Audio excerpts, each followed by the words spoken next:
Emotional liberation. What does that mean?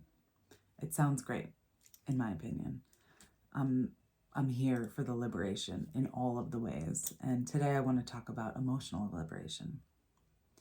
Emotional liberation to me means that you are in surrender to your emotions. You allow them to be present, you allow them to be felt, and you allow them to move through you. To be emotionally liberated means that you are no longer identifying with your emotions, but that you can see them as the observer. You can experience them as the observer. So when you experience anger, you are not anger. You are not angry. You are experiencing anger. When you are sad, it doesn't mean that you are actually sadness. When you say, I am sad, you are not sadness. You are a human being, probably, experiencing sadness. And so it's a really important distinction to make, that you are not your emotions, but that you are the constant and your emotions are fluid. They move. They are super watery. They come and they go, they change and they shift. Sometimes they last for a moment and sometimes they're long lasting. But they're not who you are.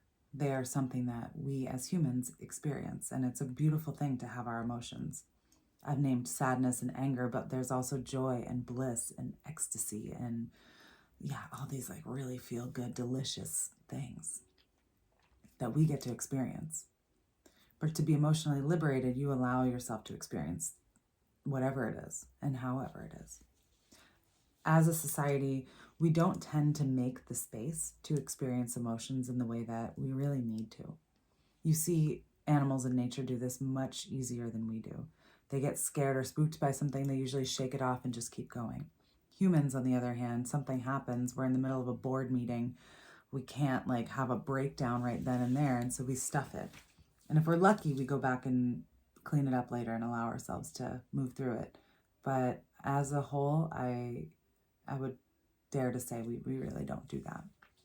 And so what happens is we take these emotions, we stuff them down, and we're ultimately denying ourselves. We're denying parts of ourselves. We're saying that part of me is not okay. Ooh, I almost kicked you over there. We're saying part of me is not okay. Part of me is not welcome here. And that can create a whole slew of experiences that can lead to physical dysfunction, disease. I see it all the time in my practice as a physical therapist. The emotional body and the physical body are highly related. And so with the work of emotional liberation, we are able to go back to moments in time where we suppressed a feeling that was really present and didn't allow ourselves the time and the space to really experience that, process it, and integrate it. It doesn't matter how long ago something was experienced, we can clean those cycles up. And sometimes it's just one big swoop, and other times there's little pieces that we need to go back to over time. I do this work with my clients. I'm a women's empowerment coach, sex, love, and relationship coach. And these ways of somatics are super helpful in freeing the body to experience everything that it was meant to experience. And as I do this work with my clients, I'm doing this work alongside. Something comes up with my client and I see that as a sacred mirror, and I see that there's something here for me. And so this has been really present lately with a lot of the women I've been working with, is the way that we've really repressed different emotions that want to be felt. Anger is a big one. For me, shame came up. And so, I want to just share a little bit about that with you. Shame is not helpful, though it can be helpful, is what I've learned.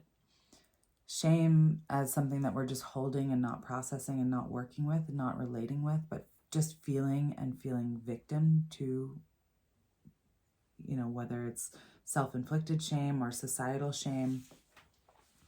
It's really a big energy drain. And so this came up for me recently. Like, I realized that there's a place in which I'm holding shame. The question that helped me get there was, what do I want? And I want this big, full, beautiful life that's just, it's my dream life. And why am I not, what's in the way of that? And I started to connect to this realization that I have a little bit of stage fright. So being here with you right now, I just like celebrate myself in this moment for showing up and sharing my truth in a vulnerable way. Yeah, so stage fright was there, and I looked below stage fright and I was like, but what's actually there? Like, what would happen if I went on stage? And I realized shame. Shame really present. I know it's not just present for me. I know it's present for a lot of people. And so I began to really deep dive into shame and what is it doing for me? How is it serving me? What do I need to know about shame? And how is it showing up in my life? So I have this really beautiful tool that helps us to really go into these emotions that we've been a little detached from and learn so much. And my God, my shame had so much to teach me. As I sat down in my body, I began to really invite myself into all of my senses and experience, like, where is shame living in my body? And how does it feel? Connecting to those very physical sensations and some emotional sensations with it as well.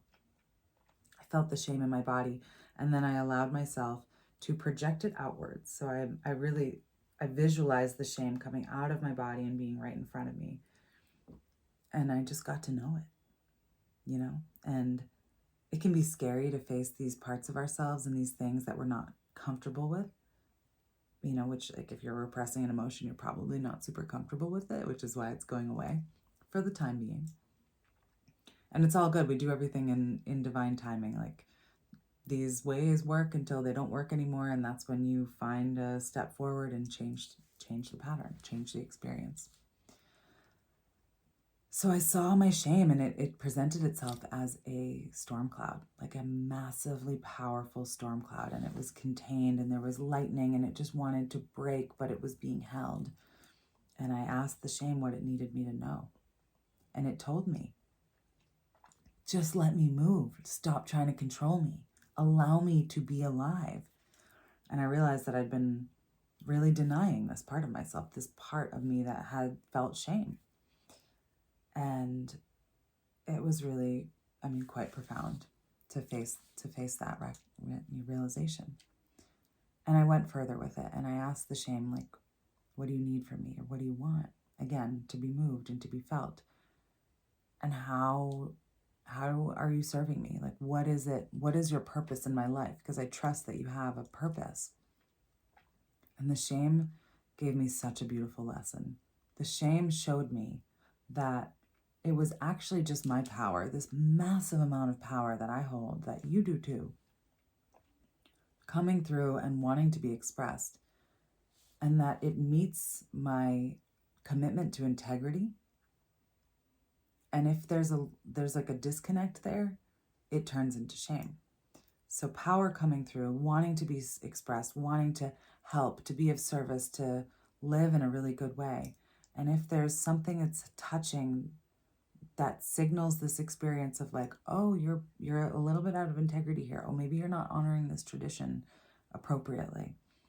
There's some reparation here to do. Like, you're hurting somebody.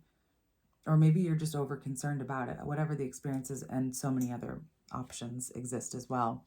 But the point being, power coming through with a notion that this might be harmful to someone turns it into shame. And what the shame told me was, if you notice that shame is present and you have that inquiry of, like, how can I be in a deeper integrity with my power in this moment, that there's a teaching there. There's something to learn to do it in a better way. There's insight into how to repair a relationship. There's wisdom that's available if I pay attention to, oh, I'm feeling some shame right now. Like, okay, I wonder how I could be doing this better. And that in doing that, this storm cloud turned into a rainbow. And I'm astounded by the power of these tools. These are really phenomenal tools that I've been learning through my coaching certification with the Vita Institute. That's the Vital Integral Tantric approach to coaching. Wow, that really jacked my brain right there. Yeah. Shame. It's not the worst thing in my life after all. And so I'm sharing this not to tell you about your shame, but I'm inviting you to really get intimate with your emotions, to get really intimate with the parts of yourself and the experiences that you've had that have required more time than you've been able to give them, for whatever the reason may be. Getting to know these places that we carry in our bodies and learn how to work with them is freedom. To not be controlled by something. Because when we don't allow something to move through us that is needing to move, it controls us. It turns into disease. It turns into dysfunction. It turns into unhealthy patterns. It turns into numbness. It turns into all sorts of things that are not actually there to make you feel your best. They're there to remind you that there's something here. That's how I experience so much pain that shows up in the body. As a physical therapist, I see this all the time. People have chronic pain. And to me, a lot of times, not all the time, sometimes it's just physical and that's real.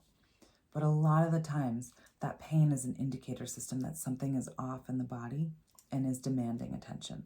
And sometimes it's physical and sometimes it's emotional. I've had people come in before with outstanding neck pain, and truly at the end of the day, it's just how much stress and weight and responsibility they're carrying on their shoulders, and the body reflects it. And it keeps showing up until you've really been with it. So deeply getting to know yourself, all parts of yourself, will help you to find freedom. I hope that makes sense. I hope that touches you in some way. And if it resonates with you or you have questions or comments, I would love to hear from you in the comments below. Share your experience with me, and let's keep this conversation alive. And I really, really encourage you to dive in with yourself. Go more deeply into your feelings and see what's there. Okay. Blessings to you all.